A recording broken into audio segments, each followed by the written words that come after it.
فاسألوا أهل الذكر إن كنتم لا تعلمون.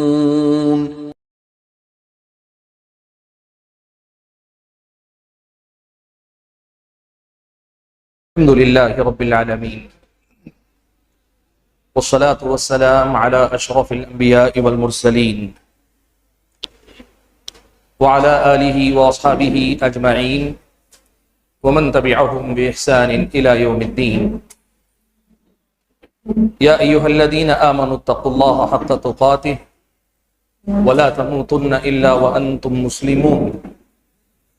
يا أيها الناس اتقوا ربكم الذي خلقكم من نفس واحدة وخلق منها زوجها وبث منهما رجالا كثيرا ونساء واتقوا الله الذي تساءلون به والأرحام إن الله كان عليكم رقيبا. يا أيها الذين آمنوا اتقوا الله وقولوا قولا سديدا يصلح لكم أعمالكم ويغفر لكم ذنوبكم ومن يطع الله ورسوله فقد فاز فوزا عظيما. اما بعد، دو روزہ دورہ علمیہ میں میرے ذمے جو عنوان ہے وہ دراصل شیخ صالح آل الشیخ حفظہ اللہ کا ایک کتابچہ ہے، اور وہ کتابچہ بھی اصل میں ان کا اپنا ایک لیکچر، ایک محاضرہ ہے جس کا عنوان ہے الفکر والعلم. الفکر والعلم. سب سے پہلے تو شیخ صالح آل الشیخ عصر حاضر کے امت کے کبار علماء میں سے ایک ہے. ہمارے بعض بڑے علماء، ہندوستان کے بعض بڑے علماء کی زبانی شیخ صالح آل الشیخ کے بارے میں یہ تبصرہ میں نے سنا تھا، اور مجھے یاد ہے کہ قدیم دور میں خلیفہ عبد الملک ابن مروان کے بارے میں یہ کہا جاتا تھا کہ اگر وہ خلیفہ نہ ہوتے عبد الملک ابن مروان تو امت کے جو بڑے بڑے علماء جیسے امام اوزاعی کا ذکر آتا ہے، امام زہری کا تذکرہ آتا ہے، ایسے بڑے علماء میں سے تھے. اس لیے کہ اللہ تعالیٰ نے عبد الملک ابن مروان کو جس قسم کی علمی صلاحیتوں سے نوازا تھا، ان کا لازمی نتیجہ یہ لگتا تھا کہ اگر وہ امور مملکت میں مشغول نہ ہوتے تو وقت کے بڑے علماء میں سے ہوتے. شیخ صالح آل الشیخ کے بارے میں ان کا تبصرہ یہ تھا کہ شیخ اس وقت وزیر الشؤون الاسلامیہ تھے، سعودی عرب کے سابق وزیر الشؤون الاسلامیہ رہے ہیں. اگر وہ ان معاملات میں نہ رہ کر شیخ ابن عثیمین کی طرح یا دیگر علماء کی طرح صرف دروس میں مشغول ہوتے تو اس میں کوئی شک نہیں کہ جس طرح ان علماء کے اپنے شاگردوں کا ایک مدرسہ ہے مستقل، شیخ صالح آل الشیخ کا بھی ایسا ہی ایک مدرسہ یا طلبہ کی ایک فوج، ایک جماعت ان کی ہوتی. میں نے یہ شیخ صالح آل الشیخ کے حوالے سے یہ بات کیوں آپ کے سامنے ذکر کی؟ اس لیے کہ جس عنوان پر انہوں نے گفتگو فرمائی ہے، یہ عنوان ایسی ہی کسی شخصیت کا تقاضا کرتا ہے. یعنی اس عنوان پر گفتگو کرنے کے لیے فکر اور علم یہ کیا ہے، فکر کی حقیقت کیا ہے، علم کی حقیقت کیا ہے، اور دونوں کہاں ملتے ہیں، کہاں جدا ہوتے ہیں، خیر اس میں کہاں ہے، شر اس میں کہاں ہے، یہ تحلیل تجزیے کا موضوع ہے. اور ایسی تحلیل اور تجزیے کے لیے شخصیت کا اس قدر قابل ہونا ضروری ہے، اس قدر عظیم ہونا ضروری ہے کہ جن کی نظر میں دونوں کے دونوں پہلوؤں کا پوری طریقے سے احاطہ ہو، ادراک.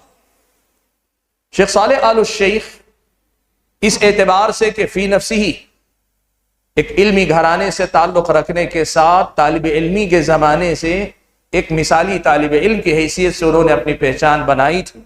شیخ البانی رحمۃ اللہ علیہ کے ساتھ بھی انہوں نے کئی مسائل میں مناقشہ کیا. وہ ساری چیزیں جہاں وہ علمی قابلیت رکھتے تھے، وزیر الشؤون الاسلامیہ بننے کے بعد جو ان کی اپنی زمینی حقیقتوں سے واقفیت ہے وہ بھی انتہائی غیر معمولی واقفیت.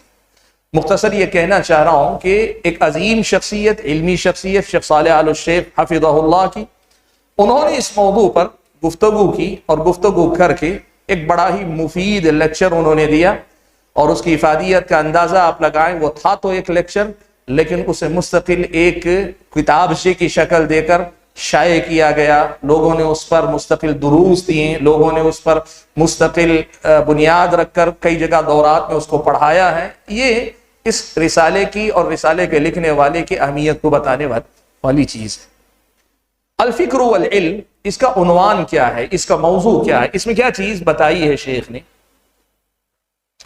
دو چیزیں ہیں جن کو ہم عام زبان میں دو طبقات ہیں، ایک کہتے ہیں علماء اور دوسرے ہم کہتے ہیں مفکرین، علماء اور مفکرین۔ اور آپ اگر عوام الناس میں سے جو ذرا پڑھے لکھے لوگ ہیں ان کے درمیان اٹھنے بیٹھنے لگیں تو ان کے پاس یہ دو طبقات کا واضح فرق ہے، یعنی حتیٰ کہ لوگ یہاں تک کہتے ہیں کہ یہ عالم ہیں، بہت مستند عالم دین ہے، بڑے بلند پایا عالم ہیں، بہت مضبوط علم والے ہیں، لیکن مفکر نہیں ہیں۔ اور وہیں ان کسی کے مقابلے میں کہتے ہیں کہ آدمی کے اندر بڑی فکری صلاحیتیں بہت ہیں۔ یہ دو طبقات اصل میں لوگوں کے درمیان جو ہے مشہور ہوئے، لوگوں کے اندر رواج پایا، حتیٰ کہ لوگوں نے علماء اور مفکرین کو دو جماعتوں کی شکل میں دیکھنا شروع کیا۔ اور اس سے بڑا مسئلہ یہ ہوا کہ لوگوں نے مفکرین کو علماء کا بدیل سمجھنا شروع کر دیا، علماء کی جگہ مفکرین کو دینا شروع کر دی، بلکہ یہ تک ماننے لگے کہ مفکرین آج امت کی ضرورت ہیں، علماء امت کی ضرورت تھے، رہیں گے، لیکن اصل جو ترجیح ہے وہ اس وقت مفکرین کی ضرورت ہے امت کو۔ کیوں یہ خیال آیا اور اس کے پیچھے مضمرات کیا ہیں؟ میری اپنی گفتگو میں کچھ چیزیں ابتدا میں آئیں گی، آپ کے سامنے وہ بات واضح ہوگی۔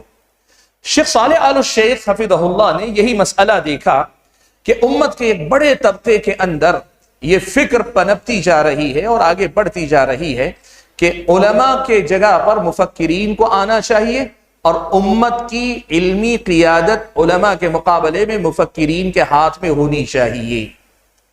یہ سوچ شرعی اعتبار سے کہاں تک درست ہے، یا اگر غلط ہے تو اس کے نقصانات کیا ہیں، کیا ہو سکتے ہیں، اس حوالے سے کوئی ایک واضح کتاب، کوئی ایک واضح محاضرہ، کوئی ایک واضح کسی کا درس موجود نہیں تھا، تو شیخ صالح حفظہ اللہ نے اسی بات کو سامنے رکھ کر اس بنیادی موضوع کو اٹھایا، الفکر والعلم۔ الفکر والعلم، فکر کس کو کہتے ہیں اور علم کس کو کہتے ہیں؟ فکر مفید ہے کہ مضر ہے، اور علم مفید ہے کہ مضر ہے؟ فکر اور علم میں رشتہ آپس میں ایک دوسرے کی تائید کا ہے، یا ان میں آپس میں رشتہ ٹکراؤ اور تعارض کا ہے؟ یہ بنیادی موضوع اٹھا کر پھر شیخ نے آگے چل کر اس بنیادی حقیقت کو واضح کیا کہ مفکرین کا جو طبقہ ہے، ان مفکرین کے طبقے کے حوالے سے ان کا فائدہ کتنا ہوا، نقصان کتنا ہوا، بات ہو سکتی ہے، لیکن اتنی بات ضرور ہے کہ فکر علم کی جگہ نہیں لے سکتی اور مفکرین علماء کا مقام نہیں لے سکتے۔ فکر علم کی جگہ نہیں لے سکتی اور مفکرین علماء کا مقام نہیں پا سکتے۔ امت کے اندر اللہ تبارک و تعالیٰ نے یہ جو درجہ علماء کا رکھا ہے، جو مقام علم کا رکھا ہے، یہ علم اور علماء کے ساتھ مختص ہے، اور تا قیامت یہی رہے گا، علم اور علماء ہی کا یہ مقام رہے گا۔ مفکرین کی جماعت یہ مقام نہیں لے سکتی۔ یہ کتاب کا بنیادی پیغام ہے، خلاصہ ہے، الفکر والعلم۔ شیخ نے فکر کس کو کہتے ہیں، علم کس کو کہتے ہیں، فائدے اور نقصانات کے پہلوؤں پہ بات کر کے خلاصہ آپ کو یہی دیا ہے کہ علماء کا جو مقام ہے وہ رہے گا، وہ ہے، وہ مقام مفکرین کو نہیں دیا جا سکتا۔ میں شیخ صالح آل الشیخ کے رسالے کے جو مشمولات ہیں ان کا خلاصہ مختصراً پیش کرنے سے پہلے وہ جو باتیں شیخ نے الگ الگ بیان کی ہیں، میں ان کو تمہید کے طور پر، یوں سمجھیے کہ موضوع کی وضاحت کے طور پر کچھ نکات کی شکل میں آپ کے سامنے پہلے رکھ دیتا ہوں۔ جب ان نکات کو آپ سمجھ جائیں گے اور پھر ہم کتاب کی طرف آئیں گے تو کتاب کے مشمولات کو ان نکات کی روشنی میں سمجھنا بہت ہی آسان ہو جائے گا۔ سب سے پہلے ہم بات کرتے ہیں فکر کس کو کہتے ہیں، اور پھر فکر اسلامی کس کو کہتے ہیں، اور مفکر اسلام کس کو کہتے ہیں۔ فکر کس کو کہتے ہیں؟ انسانی عقل کا جو انتاج ہے، انسانی عقل کا جو انتاج ہے اسے ہم فکر کہتے ہیں۔ یعنی انسان اپنی عقل کا استعمال کر کے اس استعمال کے نتیجے میں جو چیز باہر اس کے سامنے آتی ہے، جو چیز نتیجے کی شکل میں آتی ہے، اسے لوگوں کے سامنے پیش کرتا ہے، تو ہم اسے فکر کہتے ہیں۔ فکر یہ نتیجہ ہے عقل کے استعمال کا۔ کوئی بھی انسان، آپ عام بول چال میں کہتے ہیں میرا یہ خیال ہے، میری سمجھ میں یہ بات یوں آتی ہے، تو آپ اپنی عقل کا استعمال کر رہے ہیں، اور عقل کا استعمال کرنے کے بعد جو نتیجہ نکلتا ہے اسے آپ پیش کرتے ہیں۔ تو فکر اصل میں عقل کے استعمال کا نتیجہ ہوا کرتی ہے۔ میں واپس لوٹ کر آؤں گا اس مسئلے پہ بات کرنے کہ عقل کے استعمال کے حوالے سے صحیح موقف کیا ہے، اس پہ ہم بات کریں گے۔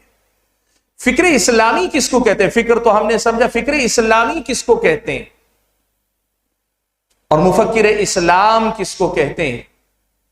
اس کا اپنا ایک بیک گراؤنڈ ہے، اس کا اپنا ایک خلفیہ ہے۔ 18ویں صدی عیسوی کے بعد سے لے کر 19ویں صدی اور 20ویں صدی، یعنی پچھلے تقریباً 200 سال کا جو دور ہے، دنیا کے مختلف علاقوں میں مسلمانوں کے سیاسی زوال کا یہ دور رہا ہے۔ استعمار، چاہے وہ برٹش ہو یا پھر یہ کہ فرانس کا استعمار ہو، مسلم ملکوں پر ان بڑی بڑی حکومتوں نے جس طرح سے غلبہ پایا اور مسلم علاقوں کو، مسلم ممالک کو جس طرح اپنے تابع کر لیا تھا، تو سیاسی زوال کا دور مسلمانوں نے دیکھا۔ اس سیاسی زوال کے ساتھ کئی طرح کا زوال امت نے دیکھا۔ علمی اعتبار سے پچھڑے ہوئے، معاشی اعتبار سے پچھڑے ہوئے، سماجی سطح پر بھی جو مقام ان کا تھا کئی علاقوں میں وہ اور زیادہ۔ یوں سمجھیے کہ ایک عام مسلمان یہ دیکھتا تھا کہ میں بحیثیت مسلمان میری اپنی عزت دنیا کی نظروں میں کھوتا جا رہا ہوں، دنیا مجھے عزت کی نظر سے نہیں دیکھتی، مجھے میرا مقام نہیں دیتی ہے۔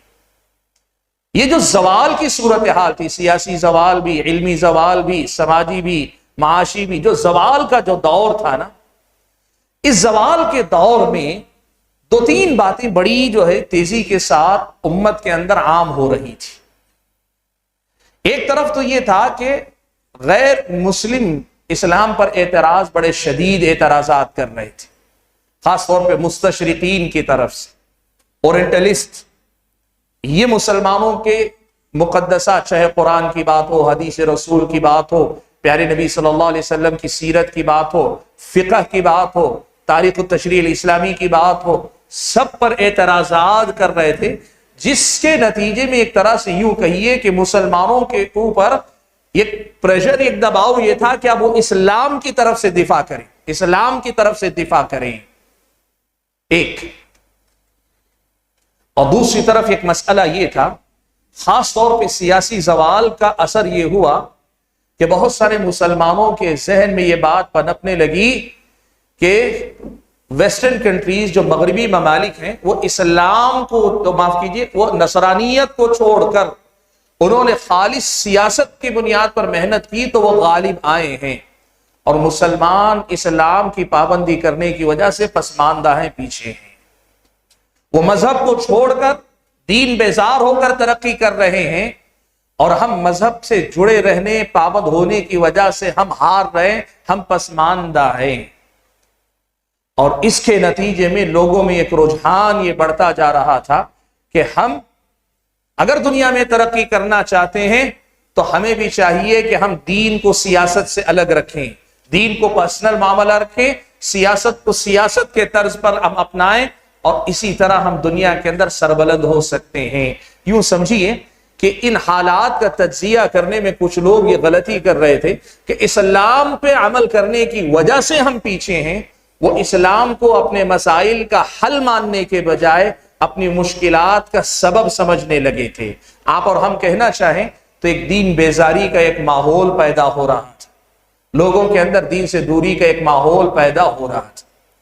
یہ جو دو بڑی اہم صورتحال تھی، ایک طرف اسلام پر اعتراضات اور دوسری طرف دین بیزاری کا ایک ماحول، ایسے ماحول میں کچھ لوگوں نے یہ سوچا کہ ہمیں یہ جو اعتراضات آ رہے ہیں ان کا جواب دینا چاہیے، اور جواب ان کی اپنی زبان میں ان کے اپنے طریقے پر دینا چاہیے۔ جس انداز میں وہ اعتراض کر رہے ہیں ہم اسی انداز میں ان کا جواب دیں گے، انہی کے اصولوں کی روشنی میں جواب دیں گے۔ دیکھیے ایک بات یاد رکھیے، میں آپ کو ایک چیز بتاتا ہوں، اللہ تبارک و تعالیٰ نے اس امت کے ساتھ یہ فیصلہ کیا ہے کہ یہ امت آزمائی جائے گی، وقتاً فوقتاً یہ فتنے آتے جاتے رہیں گے، اور جہاں تک دین کے حوالے سے، علم کے حوالے سے فتنے اٹھیں گے، اللہ تعالیٰ نے علماء کی ذمہ داریوں میں رکھا ہے کہ یہ دین پر ہونے والے اعتراضات کا جواب دیتے رہیں گے۔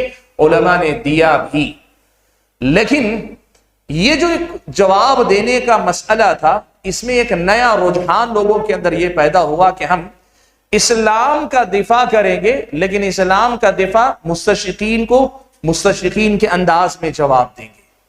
جو آدمی جس انداز سے آئے گا ہم اسی انداز سے جواب دیں گے، جیسے کہا جاتا ہے لوہا لوہے کو کاٹتا ہے۔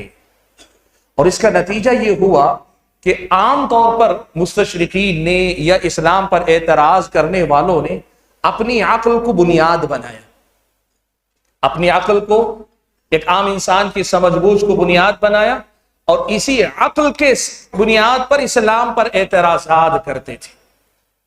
ایسے موقع پر کچھ لوگوں نے یہ سوچا کہ اب ان کے اعتراضات کا جواب بھی عقلی ہونا چاہیے، ان کا اعتراض بھی عقلی ہونا چاہیے۔ جب وہ عقل کی بنیاد پر اعتراض کر رہے ہیں ہم جواب بھی اپنی عقل سے دینے کی کوشش کریں گے۔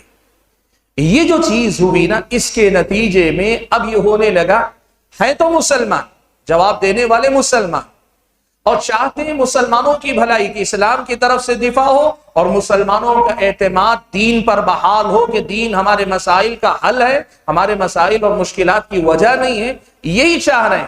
لیکن جواب دینے کے لیے طریقہ انہوں نے کون سا اپنایا؟ عقل کا جواب عقل سے دیں گے، عقل کا جواب عقل سے دیں گے، ان کے عقلانی اعتراضات کا جواب اپنی عقل سے دیں گے۔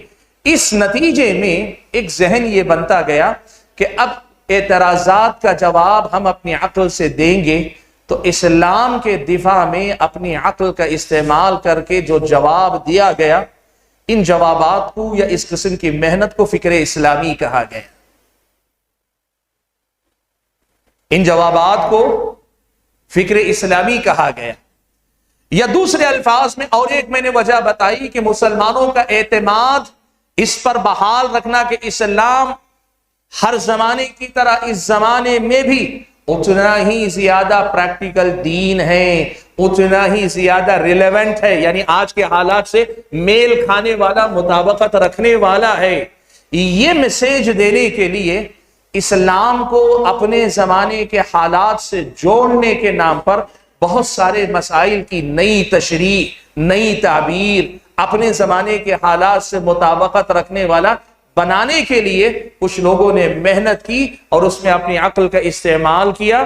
ایسی محنت کر کے جو کتابیں لکھی گئیں، ان کتابوں کو فکر اسلامی کہا گیا، اور یہ کام کرنے والوں کو مفکر اسلام کہا گیا۔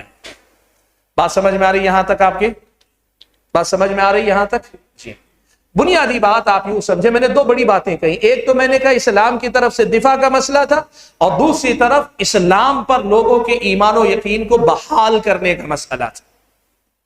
اس مسئلے کو حل کرنے کے لیے لوگوں نے دو کام کیے، ایک تو عقل سے کے ذریعے جوابات دینے کا کام کیا، اور دوسرا یہ کہ نئے زمانے کے حالات سے اسلام کو جوڑ کر اپنے انداز میں ایسا سمجھانے کی کوشش کی کہ جس کے نتیجے میں لوگوں کے اندر ایمان اور یقین بڑھے کہ یہی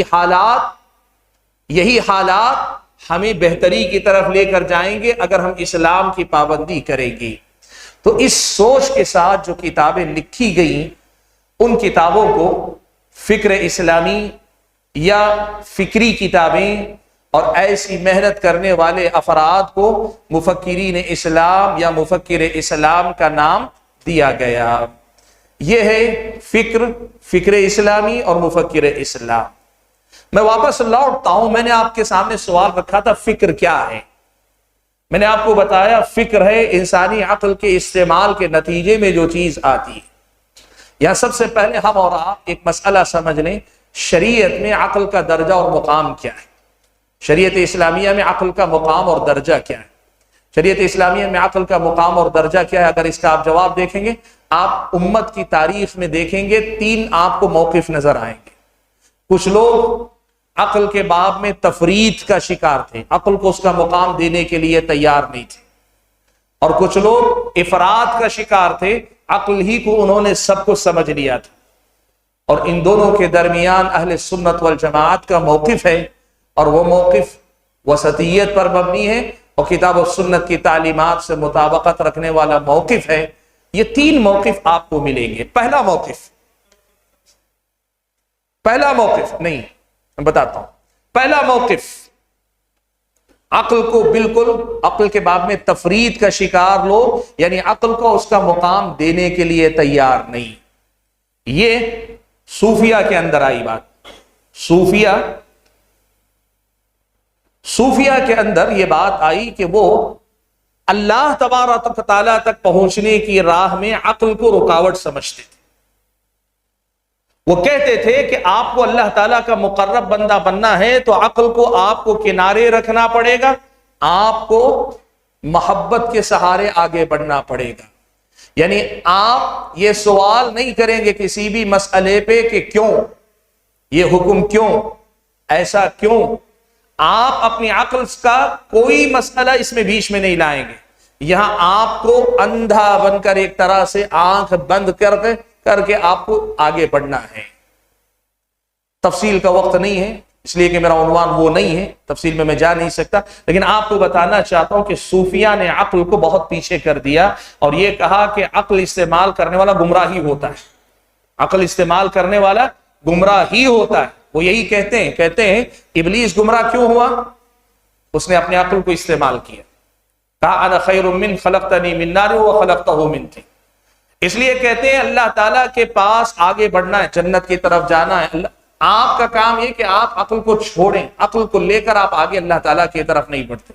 یہ ان کی غلطی تھی کہ انہوں نے عقل کو بالکل کوئی درجہ نہیں دیا، اور ان کے مقابلے میں معتزلہ کا یا ان سے پہلے فلاسفہ معتزلہ کا یہ مسئلہ تھا کہ ان لوگوں نے عقل کو اس کے جائز مقام سے بہت آگے پہنچا دیا، عقل کو اس کے جائز مقام سے بہت آگے پہنچا دیا۔ اور ان کے پاس مسئلہ کیا تھا؟ عقل ہی اصل ہے، جو بات عقل سے سمجھ میں آتی ہے وہی صحیح ہے، اور نقل جسے کہتے یعنی قرآن اور سنت کو عقل کے تابع کر دیا، یعنی جو بات عقل سے سمجھ میں آتی ہے وہی صحیح ہے، وہی حق ہے، وہی درست ہے۔ اب قرآن اور سنت کی جو بھی باتیں آئیں گی، نصوص جو بھی آئیں گے، اگر وہ عقل کے مطابق آئیں گی تو قبول کر لیے جائیں گے، اور اگر عقل کے مطابق نہیں، عقل سے ٹکرانے والی نظر آئیں گی تو کیا کریں گے؟ ان کی تعویل کریں گے، آیت کی تعویل کریں گے، یعنی اس کو کوئی ایسا معنی دے دیں گے کہ وہ ہماری عقل سے نہ ٹکرائے، حدیث کا کوئی ایسا مفہوم بتا دیں گے ہماری عقل سے نہ ٹکرائے۔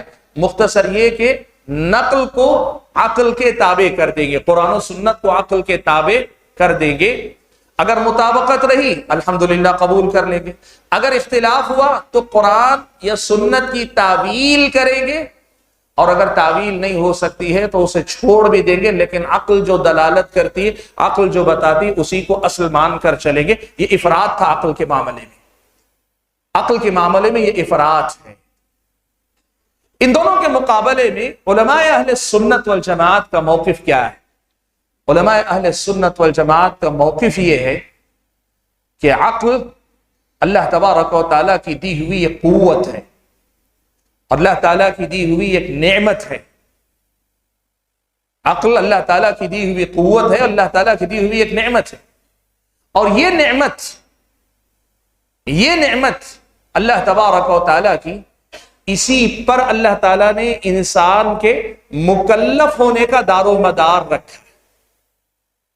شریعت اسلامیہ کا مکلف ہونے کا دار و مدار اللہ نے عقل پر رکھا، اسی لیے آپ جانتے رفع القلم عن ثلاث، اور تینوں کے تینوں وہ ہیں جو اپنی عقل وقتی طور پر یا مستقل کھو چکے، چاہے وہ سویا ہوا آدمی ہو، بے ہوش آدمی ہو، یا پاگل آدمی ہو، سویا ہوا آدمی ہو، یا چھوٹا بچہ۔ تو یہ جو مسئلہ ہے عقل مدار و تکلیف ہے کہ بندہ اسی عقل کی بنیاد پر مکلف ہوتا ہے، لیکن ایک بڑی اہم بات یاد رکھنا، عقل جو ہے معیار ہدایت نہیں، مدار تکلیف تو ہے، یعنی اس کی بنیاد پر انسان مکلف ہوتا ہے، لیکن معیار ہدایت اللہ تعالیٰ نے عقل کو نہیں بنایا۔ یعنی انسان عقل کی بنیاد پر مکلف ہوتا ہے، عقل سے آزاد ہوگا تو مجنون ہے، غیر مکلف ہے، لیکن عقل کا درجہ کھینچنا ہے۔ عقل کا درجہ یہ ہے کہ یہ معاون ہے، مددگار ہے، لیکن یہ خود معیار نہیں کسی چیز کے صحیح غلط ہونے، دین ہونے نہ ہونے کا معیار صرف عقل نہیں ہو سکتی۔ یہ اہل سنت والجماعت کا بڑا واضح موقف ہے۔ بات سمجھ میں آ رہی ہے آپ کی؟ بات واضح ہے یہ؟ ٹھیک ہے۔ اگر یہ بات آپ کے سامنے واضح ہے، میں شیخ الاسلام ابن تیمیہ رحمۃ اللہ علیہ کی اسی مسئلے کو وضاحت کرنے والی ایک بات نقل کرتا ہوں۔ شیخ الاسلام ابن تیمیہ رحمۃ اللہ علیہ نے عقل کے درجے کو سمجھاتے ہوئے بڑی پیاری بات لکھی۔ کہتے ہیں کہ دیکھو، جس طرح انسان کی آنکھوں میں اللہ تبارک و تعالیٰ نے قوت رکھی، قوت بصارت اللہ تعالیٰ نے دی، آدمی کے بصارت ہے نا آنکھوں میں، بینائی ہے۔ ایک آدمی ایسا ہے جس کے پاس مکمل بینائی ہے، پوری بینائی ہے، پوری کی پوری روشنی آنکھوں کی ذرا برابر متاثر نہیں ہے۔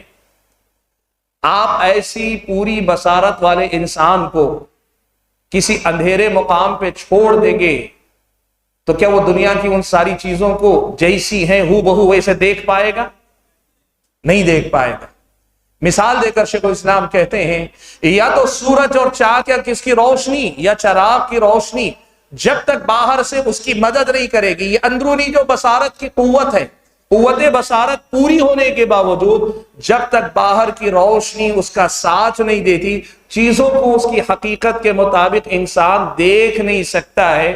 کہا عقل کی مثال بھی ایسی ہی ہے کہ عقل جو ہے نور بصارت کی طرح یہ قوت ہے انسان کے اندر، ادراک کی یہ قوت ہے، چیزوں کو سمجھنے کی یہ قوت اللہ نے انسان کے اندر رکھی ہے، لیکن جس طرح نور بصارت پورا ہوتے ہوئے باہر کے ایک نور کا محتاج ہوتا ہے، یہ عقل پوری کی پوری مضبوط اور مکمل ہو تب بھی نور شریعت کی محتاج ہوتی ہے، تبھی شرعی حقائق کو جیسے کہ ویسا دیکھ پاتی ہے۔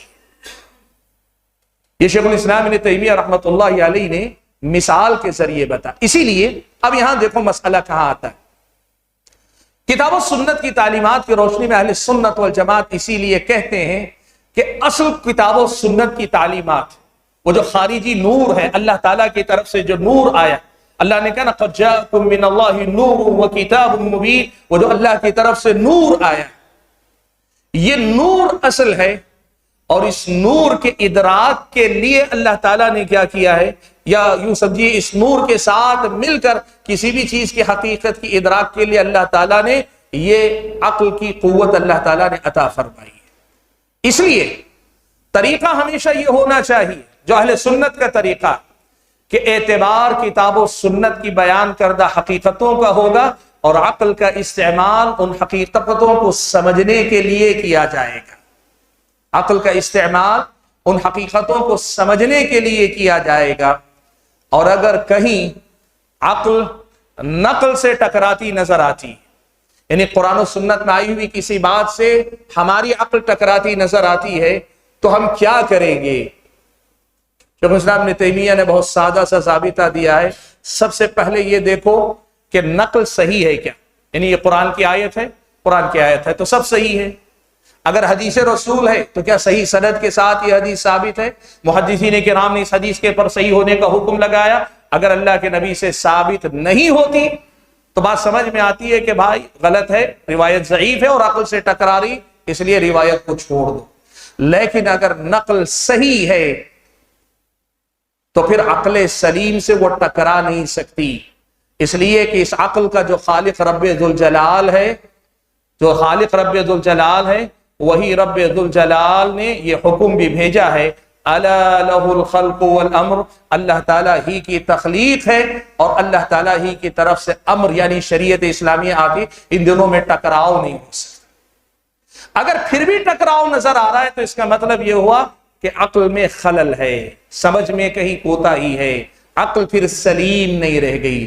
اسی لیے اہل سنت یہاں کہتے ہیں کہ عقل سلیم نقل صحیح سے نہیں ٹکرا سکتی، عقل سلیم نقل صحیح سے نہیں ٹکرا سکتی۔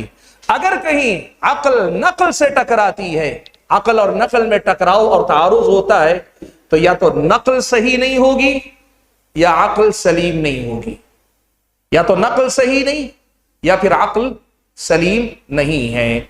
یہ بات سمجھ میں آ رہی ہے آپ کی؟ بات واضح ہے؟ بہت واضح ہے نا یہ بات؟ ٹھیک ہے۔ اگر آپ یہ سمجھ رہے ہیں کہ عقل کے سلسلے میں امت کے اندر کچھ لوگ تفرید کی طرف گئے، کچھ لوگ افراد کی طرف گئے، اور ان دونوں کے درمیان اہل سنت والجماعت وسطیت پر رہے، درمیانی راہ پر رہے، کتاب و سنت کی راہ پر رہے، اگر یہ آپ سمجھ رہے ہیں، ہم لوٹتے ہیں فکر اسلامی اور مفکر کی طرف۔ مفکرین کا معاملہ اصل میں یہ ہے کہ ان لوگوں نے اسلام کے دفاع میں وہ طریقہ اپنایا جو طریقہ معتزلہ کا تھا، یا جو طریقہ فلاسفہ کا تھا، یا جو طریقہ بعد میں علماء کلام یا علم کلام کے ماہر علماء کرام کا تھا۔ میں پھر دہراتا ہوں، یہ مسئلہ بڑا اہم ہے، کچھ مثالوں سے آپ کے سامنے یہ بات واضح ہوگی۔ مفکرین کا جو منہج ہے، مفکرین کا جو نہج، جو طریقہ ہے نا، وہ طریقہ معتزلہ، اشاعرہ اور ماتریدیہ کے طریقے پر تھا۔ علماء اسلام کا طریقہ نہیں تھا۔ علماء اسلام کا طریقہ کیا ہے؟ علماء اسلام کا طریقہ یہ کہ کتاب و سنت سے جو بات ثابت ہے، پہلے کتاب و سنت سے ثابت کی جاتی ہے، اور اس کے بعد اسی کی شرح، اسی کی وضاحت، اسی کی تفصیل، اسی کو سمجھانے کے لیے عقل کا استعمال کیا جاتا ہے۔ جو چیز کتاب و سنت سے ثابت ہے، اسی چیز کو یہ کتنی معقول ہے، سمجھ میں آنے والی، اس کے لیے عقل کا استعمال کیا جاتا ہے۔ لیکن اس کے مقابلے میں معتزلہ اور ان کے نقش قدم پر چلنے والوں کا طریقہ الٹا رہا ہے۔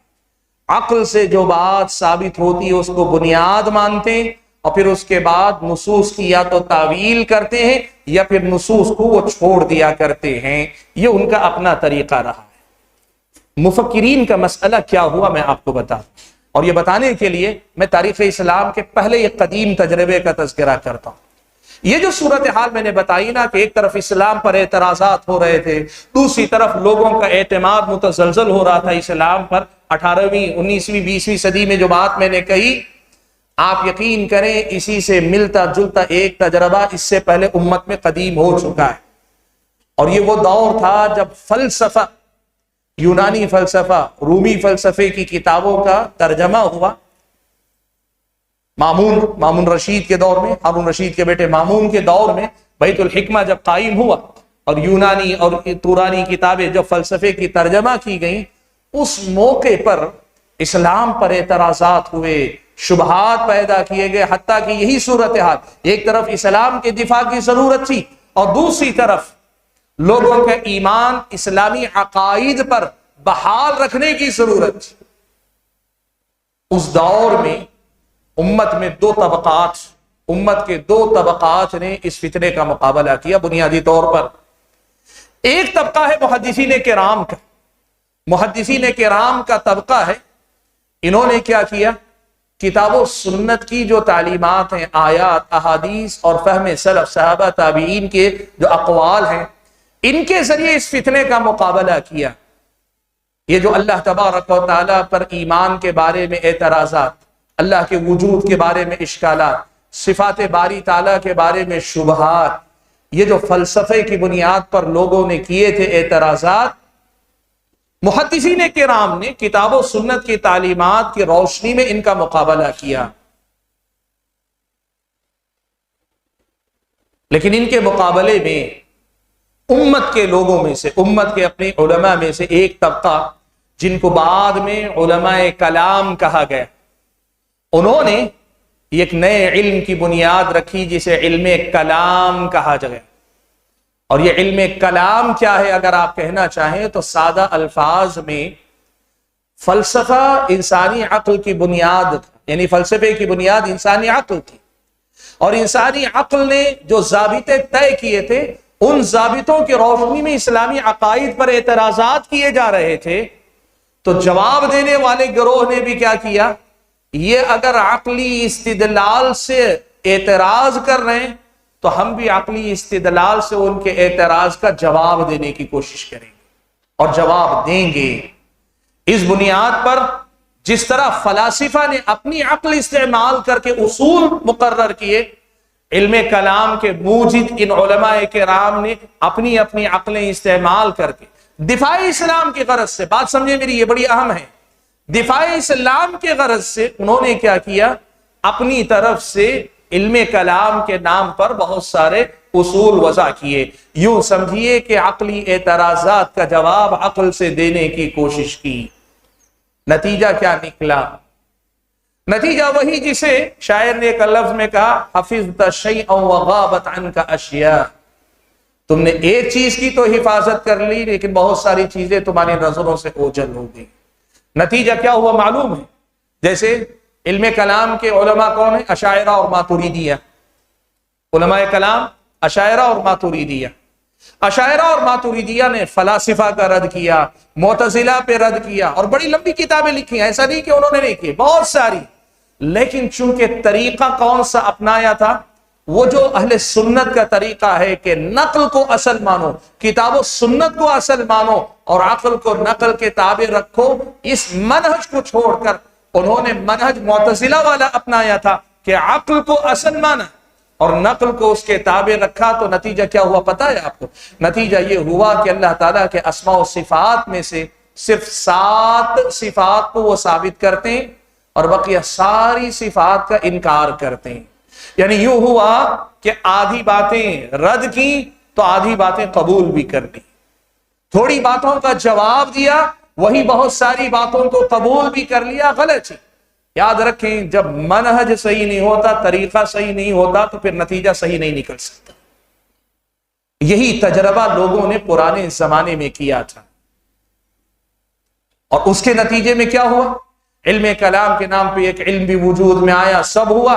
لیکن نتیجہ یہ ہوا کہ جس طرح فلاسفہ معتزلہ اللہ تعالیٰ پر اعتراضات، اللہ تعالیٰ کے اسماء حسنہ کا انکار، اللہ تعالیٰ کی صفات کا انکار، حتیٰ کہ شیخ الاسلام نے تیمیہ کے الفاظ میں اگر کہیں اللہ کے بارے میں ایسے ایسے عقائد کہ جن عقیدوں کو ماننے کا مطلب اللہ کے وجود ہی کا انکار ہے، یہ سارے عقائد و سمت کے اندر جڑ پکڑنے لگے.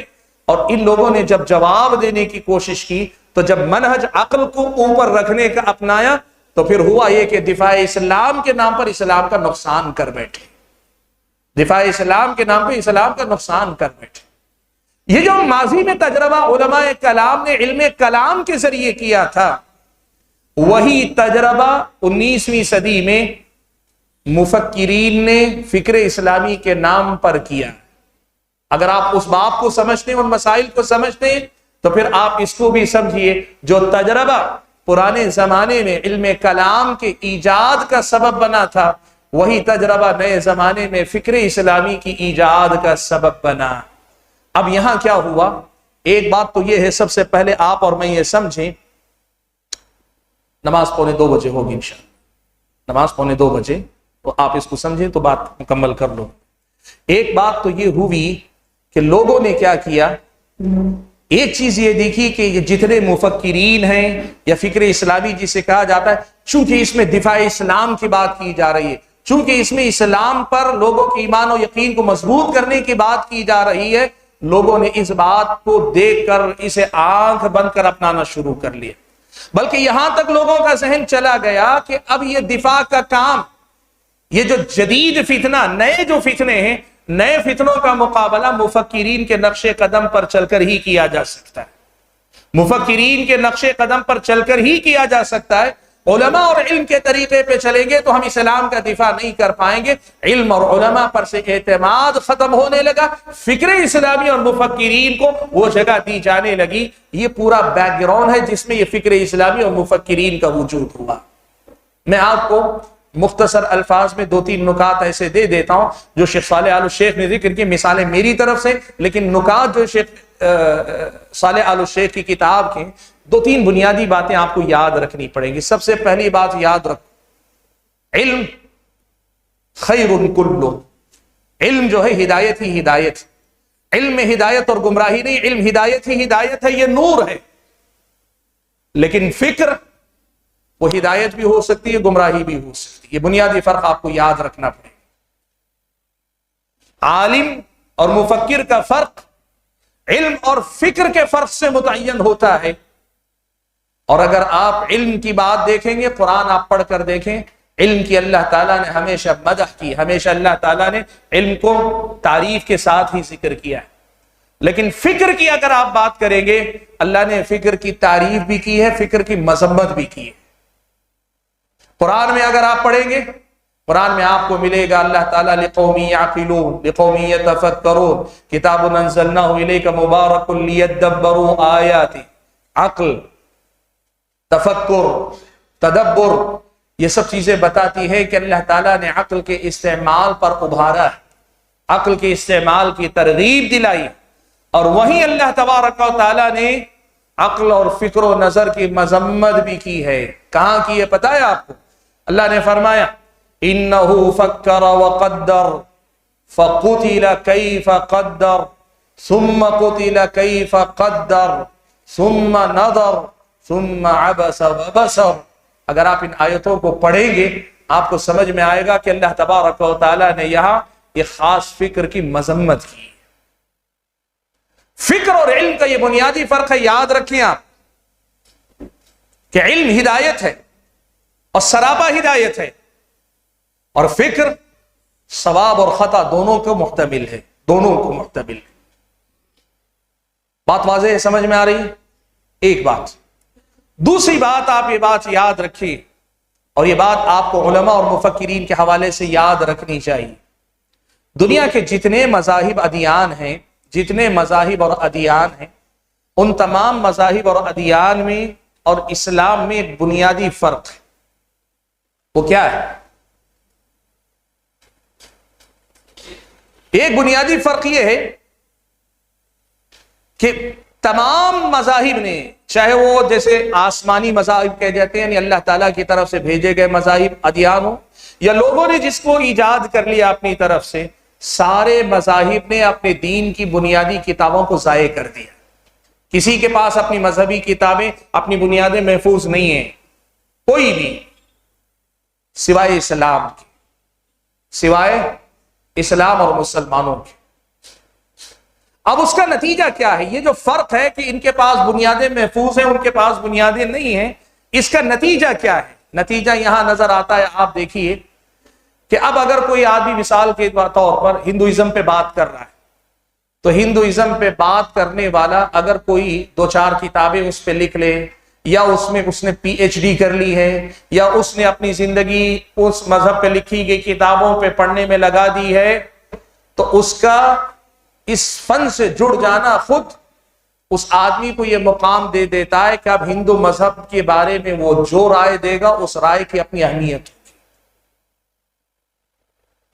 یعنی اگر آپ پوچھیں ہندوازم میں کسی بھی عقیدے کے بارے میں ڈسکس کرنے کی بنیاد کیا ہوگی, ان کی مذہبی کتابیں نہیں ہیں. مذہبی کتابوں سے زیادہ ان کے اپنے علماء, ان کے اپنے جو زعماء, ان کے اپنے مذہبی لیڈر ہیں, ان کے افکار و نظریات ہی بنیاد ہیں. اصل میں آپ یہ بات سمجھیں, آپ ہیں مسلمان, لیکن اگر آپ نے PhD کر لی اگر ہندوازم پر, تو ہندوؤں کے ہاں آپ کی رائے کی بھی اہمیت ہوگی, اس لیے کہ آپ اس کے اسپیشلسٹ ہیں. اس طرح اگر آپ دیکھیں گے ہر مذہب کے لوگوں کے پاس ان کے مذہب کی بنیاد ان کی کتابیں نہ ہو کر ان کے علماء, ان کے زعماء, ان کے مذہبی لیڈر اور ان کے مذہب سے دلچسپی رکھنے والے رائٹر, کاتب, مؤلفین جو بھی ہوگا, اگر اس کی توجہ, اس کی مصروفیت اس کے ساتھ ہے, تو پھر وہ معتبر ہو گیا. اس لیے ان کے پاس یہ کہ آپ جو چاہے رائے رکھ سکتے ہیں لیکن سامنے والے کی رائے کو غلط نہیں بول سکتے. سامنے والے کی رائے کو غلط نہیں بول سکتے.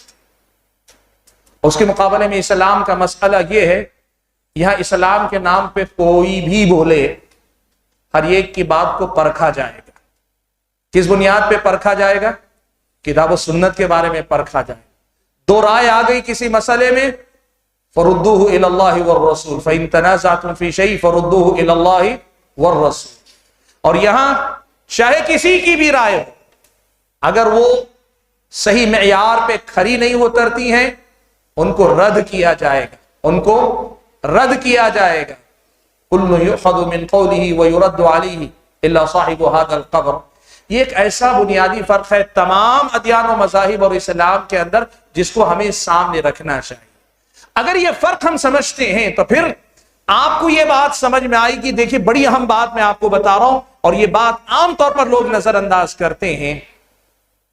اگر اس فرق کو آپ سمجھتے ہیں تو اسلام کی ترجمانی کا حق صرف علماء کو حاصل ہوگا. اسلام کی ترجمانی کا حق علماء کو صرف حاصل ہوگا.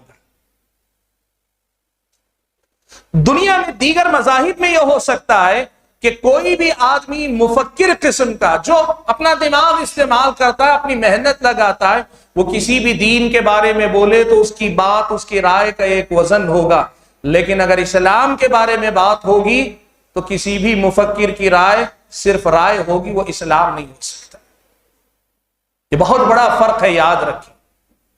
اسی لیے ایک بات یاد رکھیں یہاں آپ کہ جب ہم فکر اسلامی کی بات کرتے ہیں یا مفکرین اسلام کی بات کرتے ہیں، یہ فرق ہمیشہ یاد رکھنا چاہیے کہ مفکر اسلام کا یا پھر یہ کہ فکر اسلامی کی تعبیر لے کر چلنے والوں کی نیت ہو سکتا ہے خالص، وہ خدمت اسلام کرنا چاہتے ہو، لیکن طریقہ انہوں نے جو اپنایا ہے یہ وہی طریقہ ہے جو ماضی میں علم کلام کے لیے اپنایا گیا تھا. اور جس طرح علم کلام نے بظاہر معتزلہ کا رد کیا، فلاسفہ کا رد کیا، لیکن اس کے باوجود امت کے حق میں علم کلام کے نقصانات، امام شافعی رحمۃ اللہ علیہ کے اقوال اگر آپ پڑھ لیں، امام شافعی نے علم کلام کی مذمت میں جو کہا ہے آپ کو پتا چلے گا وہی بات فکر اور مفکرین کے بارے میں کہی جائے گی.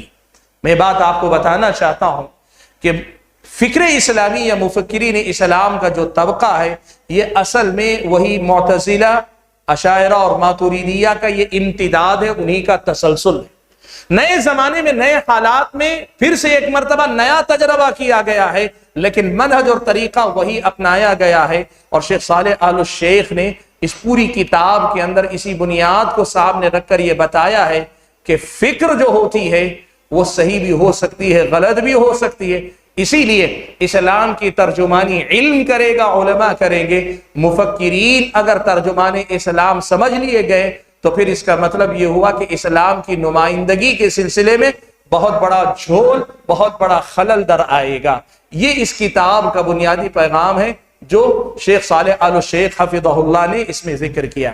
اس کتاب میں شیخ صالح آل الشیخ نے کیا کیا باتیں ذکر کی ہے، میں بڑی تیزی سے صرف اس کتاب کا خلاصہ ذکر کر دیتا ہوں. آغاز میں شیخ نے یہ فکر اور علم کا جو موضوع ہے اس پر گفتگو کرنے کی ضرورت کیوں پیش آئی بتایا. وہی خلفیہ جو میں نے آپ کے سامنے بتایا نا کہ 19ویں 20ویں صدی میں اسلام پر اعتراضات اور مسلمانوں کا ڈگمگاتا ایمان، اس خلفیہ کو ذکر کیا. دوسرے نمبر پر آگے بڑھ کر شیخ صالح آل الشیخ نے جو بات اس کتاب کے اندر ذکر کی ہے ہمارے سامنے، وہ مسئلہ یہ ہے کہ ایک مفکر کی بنیادیں کیا ہوتی ہیں. عالم کی بنیاد علم ہوتا ہے، قرآن ہوتا ہے، سنت ہوتی ہے، صحابہ کی سمجھ ہوتی ہے، ایک عالم کی بنیاد ہوتی ہے. مفکر کی بنیاد کیا ہوتی ہے؟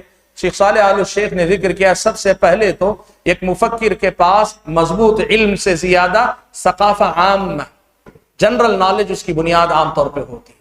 یعنی کسی بھی فن کی جو نزاکتیں ہوتی ہیں، کسی بھی علم کو اس کی نزاکتوں کے ساتھ حاصل کرنے والا نہیں ہوتا عام طور پہ مفکر. ہاں مفکر کے پاس جنرل نالج ہر ٹاپک سے متعلق ہوتی ہے. پہلی بنیاد اس کا جنرل نالج، ثقافہ عامہ.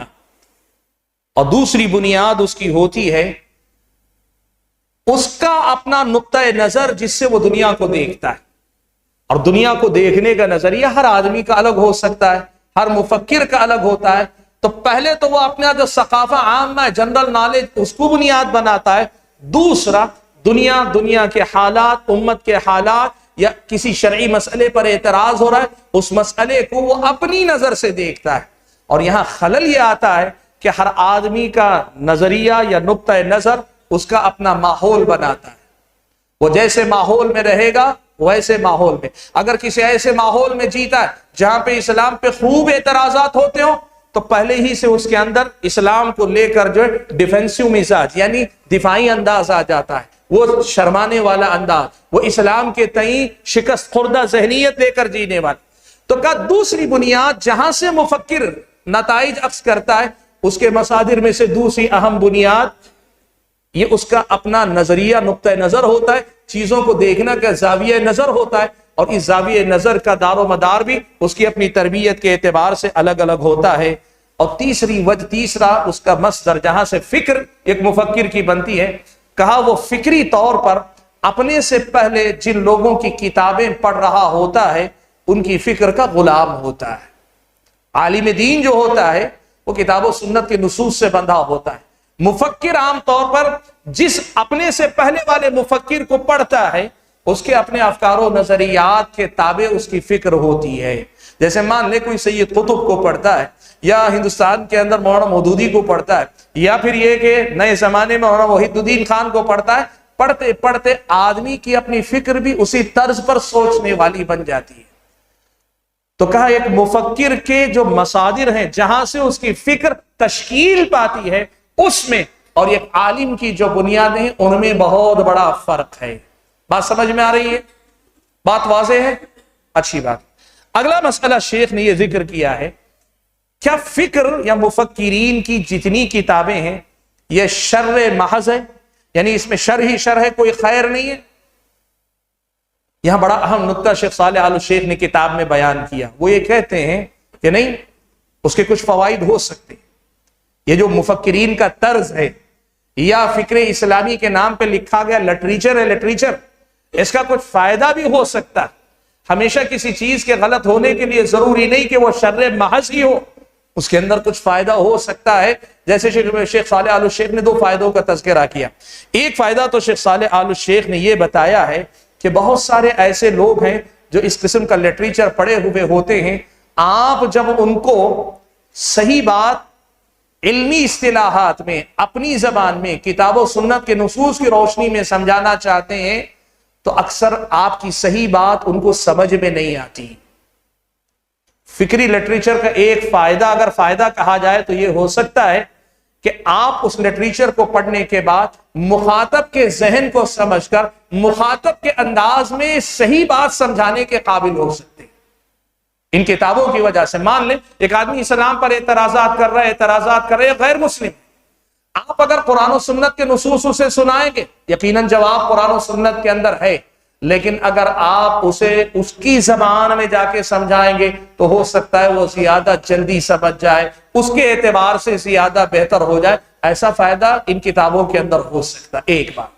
اور دوسرا فائدہ شیخ نے اس کا یہ گنایا ہے مثال کے طور پر کہ جب یہ کتابیں خاص طور پہ رد میں لکھی گئی ہیں تو ہو سکتا ہے بہت سارے ردود مفید ہوں، کارآمد ہوں، بہت سارے ردود ایسے ہوں جو مفکرین نے ہی لکھے لیکن وہ ردود صحیح ہیں، تو امت کے دفاع کے حق میں ان ردود کا استعمال کیا جا سکتا ہے. ایسے کچھ فائدے یقیناً ہیں فکری کتابوں کے اندر، لیکن ان کے مقابلے میں ان کے نقصانات کی اگر بات کریں تو ان کے نقصانات اس قدر زیادہ ہیں کہ اس بنیاد پر اس فکر اسلامی کے منہج کو، مفکرین اسلام کے طرز تفہیم کو، طرز دفاع کو اسلام کی ترجمانی کا نام دینا بہت بڑی غلطی ہوگی.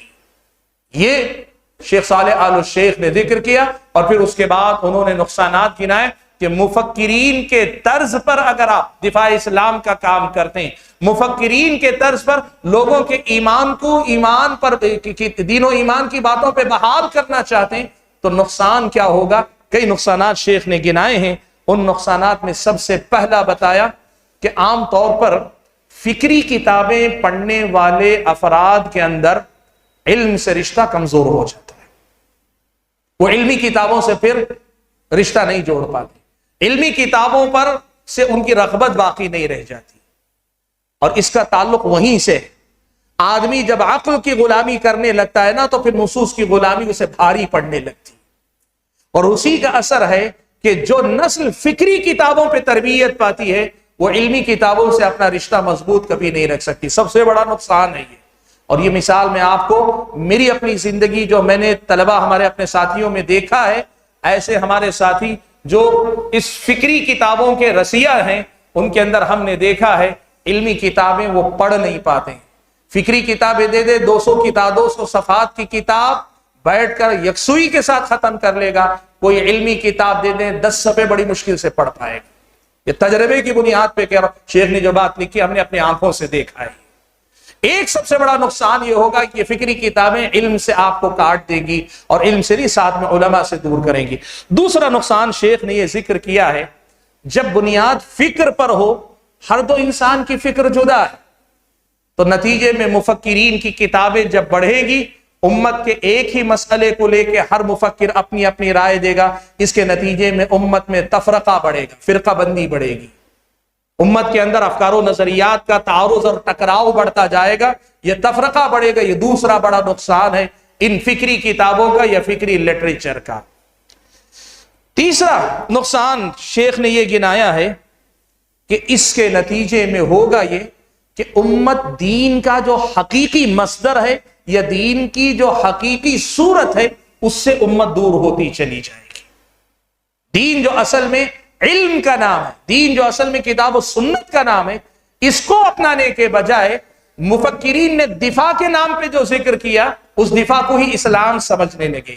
اور دفاع میں کئی بار آدمی کیا کرتا ہے، حقیقت کی صحیح ترجمانی سے زیادہ سامنے والے کے اشکال کا ازالہ کرنے کی فکر میں لگ جاتا ہے، اور کئی بار دفاع کرتے کرتے وہ ایک تیسری بات لے آتا ہے۔ ایک معترض کا اعتراض تھا، ایک اسلامی شریعت کی بیان کردہ حقیقت تھی، اور ان دونوں میں جمع کی صورت پیدا کرتے کرتے یہ مفکر ایک تیسری بات لوگوں کے سامنے ذکر کر دیتا۔ اب ایک مثال آپ کے سامنے دیتا ہوں، ایک بڑا مسئلہ ہے، پرانے زمانے سے چلا آیا ہے، اور وہ مسئلہ یہ ہے کہ حضرت خضر علیہ السلام نبی تھے یا ولی تھے؟ حضرت خضر نبی تھے یا ولی تھے؟ یہ پرانے زمانے سے اختلاف چلا رہا ہے۔ صوفیہ کہتے ہیں کہ یہ ولی تھے، اور راجح مسئلہ اس میں یہ ہے کہ وہ نبی تھے حضرت خضر علیہ السلام۔ اب ایک مفکر صاحب نے اس مسئلے کو اختلاف ختم کرنے کے لیے کہا، میں تو کہتا ہوں کہ وہ ملک تھے، فرشتہ تھے، وہ ملک تھے، فرشتہ تھے۔ ایک نئی بات یہ ہوتا ہے، یہ بڑی اہم بات ہے، آپ اس میں وہ کوشش یہ کریں، وہ دفاع اسلام، ان کو لگتا ہے جیسے ہی میں نے ملک کہا 1400 سال کا جو اختلافی مسئلہ تھا اسے میں نے ختم کر دیا۔ اب ان کو یہ نہیں سمجھ میں آیا، ان کے سمجھ لینے سے کہ وہ ختم ہو گیا، ختم نہیں ہوتا، وہ اختلاف تو چلے گا۔ اب تک لوگ 2 رائے سے لڑتے تھے، اب تیسری رائے سے لڑنا پڑے گا۔ یہ بہت اہم مسئلہ ہے۔ تو یہ جو ہے ایک آدمی صحیح اسلام کی ترجمانی کرنے کے نام پر اکثر و بیشتر یہ مفکرین کے انداز پہ جب کام کرتا ہے، اسلام کی حقیقی ترجمانی سے بہت دور نکل جاتا ہے۔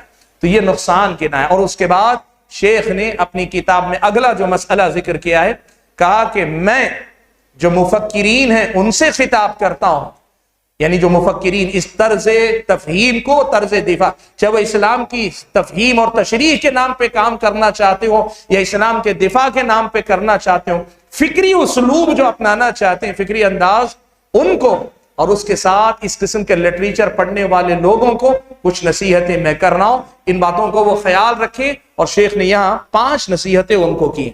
سب سے پہلی نصیحت یہ کی ہے کہ آپ کو اللہ تعالیٰ سے ڈرنا چاہیے کہ من سن فی الاسلام سنتا حسنہ فلہ اجرھا، اور وہیں واجر من عمل بها من غیر ان ينقص ذلك من اجورهم شیئا ومن سن فی الاسلام سنتا سیئہ، یعنی آپ کو یہ ڈرنا چاہیے اگر آپ دفاع اسلام کے نام پر، تفہیم اسلام کے نام پر کچھ نئی ایسی بات کر رہے ہیں جو صحیح نہیں ہوگی، جب تک یہ غلط تفہیم، غلط تشریح امت میں باقی رہے گی، اس کا وبال آپ پر آتا رہے گا۔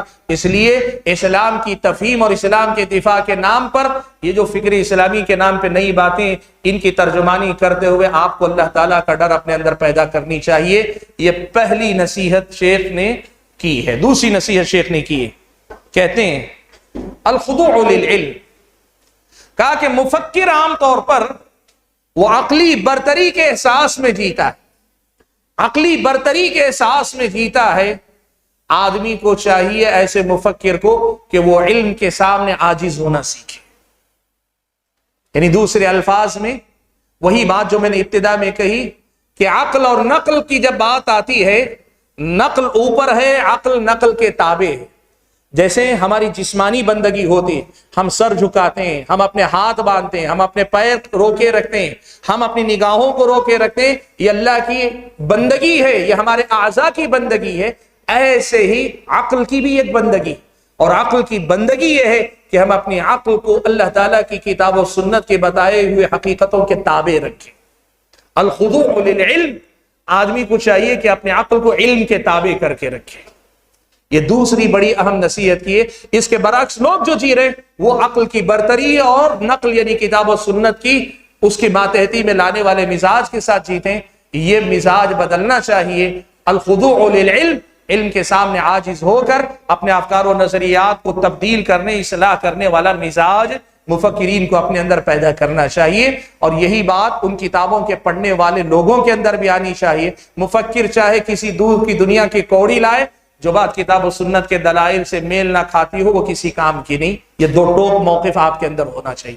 تیسری نصیحت شیخ نے کی ہے لا يدخل نفسه في كل شيء. مفکرین کا ایک مسئلہ ہوتا ہے, وہ ہر میدان کے چیمپئن بننا چاہتے ہیں, لیکن ہر میدان کے چیمپئن اپنے انداز. یعنی آپ ان کو عقیدے میں پوچھئے, ان کی اپنی ایک رائے, فقہ میں پوچھئے, اس میں اپنی ایک رائے, سلوک اور تربیت کی بات کیجئے, اس میں بھی اپنی ایک رائے. سب میں اپنی ایک رائے, لیکن سب میں بولیں گے.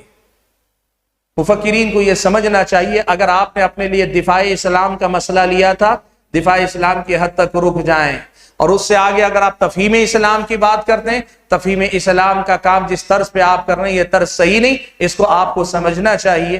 یہ ایک بڑی اہم ہے کہ لا يدخل نفسه في كل شيء, ہر میدان میں اپنی ناک گھسیڑنے والا کام نہ کریں. اور عام طور پہ مفکرین کو آپ دیکھیں گے وہ کہیں ہوں گے کسی ایک میدان کے ماہر, اور میدان بھی شرعی نہیں, تخصص ان کا کوئی ایک ہوگا, لیکن ہر میدان میں وہ گفتگو کرے گی. یہ مفکرین کو تیسری نصیحت شیخ نے کی. اور چوتھی نصیحت یہ کی ہے اس بات کا خیال رکھو کہ تم کو لگتا ہے میں نے ایک نئی بات امت کے سامنے رکھی, اس کو لگتا ہے میں نے ایک نئی بات امت کے سامنے رکھی, تیسرے کو لگتا ہے میں نے ایک نئی بات رکھی. آپ سب کو مل کر یہ سوچنا چاہیے آپ تین لوگوں کی تین باتوں نے امت میں تین فرقوں کی بنیاد ڈالی ہے. عدم الحرص على عدم تفریقۃ الامہ, امت کو بانٹنے سے بچیں. اور امت کو بانٹنے سے کیسے بچ سکیں گے؟ جب آپ سب علم کے تابع رہیں گے تو علم لوگوں کو جمع کرتا ہے, فکر لوگوں کو منتشر کرتی, لوگوں کو بانٹتی ہے. یہ فرق آپ کو سمجھنا چاہیے. اور پانچویں نصیحت شیخ نے ایک بڑی اہم نصیحت کی ہے, اور وہ نصیحت یہ ہے کہ لا يرى نفسه فوق مستوى الانتقاد, اپنے آپ کو تنقید سے بالا تر کبھی مت سمجھے. میں ایک بات بتاؤں آپ کو, یہ میرا تجربہ ہے, مفکرین کے ساتھ تجربہ کم ہے, مفکرین کا لٹریچر پڑھنے والوں کے ساتھ یہ میرا تجربہ. وہ کیا ہے؟ مفکرین سب پہ تنقید کرتے ہیں اور ان کو حق ہے تنقید کرنے کا, لیکن اگر آپ نے پلٹ کر مفکر پہ تنقید کر دی تو قیامت کھڑی ہو جاتی ہے. یعنی وہ کسی پر بھی 1400 سال کے سارے علماء پہ ایک جھٹکے میں ایک سطر میں سب کو نکار دیتے ہیں, لیکن اگر آپ نے پلٹ کر مفکر پہ تنقید کر دی تو پھر لوگ قیامت کھڑی کر دیتے. بعض مفکرین کو ہم نے دیکھا, لیکن مفکرین سے زیادہ مفکرین کا لٹریچر پڑھنے والوں کے اندر یہ دیکھی. اسی لیے شیخ یہ نصیحت پانچویں اور اہم نصیحت کرتے ہیں, سب سے پہلے یہ بات یاد رکھو علماء بھی نہیں ہے تنقید سے بالا تر. اگر وہ غلطی کریں تو آپ تو بدرجہ اولا, اس لیے کہ آپ کی بنیاد علم پر نہیں ہے, تو آپ اپنے آپ کو تنقید سے بالا تر نہ سمجھیں. اگر آپ ان چیزوں کی اصلاح کریں گے تو جو محنتیں لٹریچر, فکری لٹریچر کے نام پہ آپ نے امت کے سامنے پیش کیا ہے, ہو سکتا ہے اس میں سے خیر کا پہلو نکال کر امت کا بھلا کیا جائے. اور اپنے رسالے کے اختتام میں شیخ نے پھر علم کی فضیلت اور علم کے ثمرات, فکر کی ان ساری, یوں سمجھیے کہ فکر کی ان ساری گمراہیوں کے بعد علم کے فوائد اور ثمرات پر شیخ نے گفتگو کی ہے, اور گفتگو کر کے یہی بتایا ہے کہ علم ہی ہدایت ہے, علم ہی ہدایت ہے اور علماء ہی دین کے ترجمان ہیں، علماء ہی دین کے ترجمان ہیں۔ اگر آپ نے یہ عنوان سمجھا ہے تو یہ عنوان نئے دور کا جو مسئلہ ہم اور آپ علماء اور برادرز کہتے ہیں، یہ وہی دنیا ہے ساری کی ساری۔ شکل نہیں ہے، انداز نیا ہے، مسئلہ وہی ہے جو پرانے زمانے میں تھا۔ یہ جو کتاب شیخ صالح آل الشیخ کی تھی، میں نے جیسے کہا کہ اس کتاب کا خلاصہ آپ کے سامنے ذکر کیا ہے، لیکن اس سے پہلے آپ کے سامنے جو تمہیدی گفتگو آپ کے سامنے رکھی ہے، ان دونوں باتوں کو اگر آپ آپس میں جوڑیں گے تو شیخ کی کتاب کا جو رسالہ، جو میسیج، جو پیغام ہے وہ آپ کے سامنے واضح ہوگا۔ مختصر الفاظ میں یوں کہیے کہ علم انبیاء کی وراثت ہے، علم آسمانی نور ہے، عقل اللہ کی نعمت ہے جس سے آدمی علم کے سمجھنے اور اس کے برتنے کا سلیقہ سیکھتا ہے۔ لیکن اگر کوئی آدمی اپنی عقل ہی کو بنیاد بنا لے تو پھر وہ بات میں نے کہی نا کہ فکر کو اللہ نے اس کی تعریف بھی کی ہے اور مذمت بھی کی ہے، اور جو آدمی یہ فرق نہ کرے تو پھر آدمی فکر کی غلامی کے نام پر اللہ تعالیٰ کی بندگی کے دائرے سے نکلتا چلا جائے گا، اللہ تعالیٰ کی بندگی کی سے باہر نکلتا چلا جائے گا۔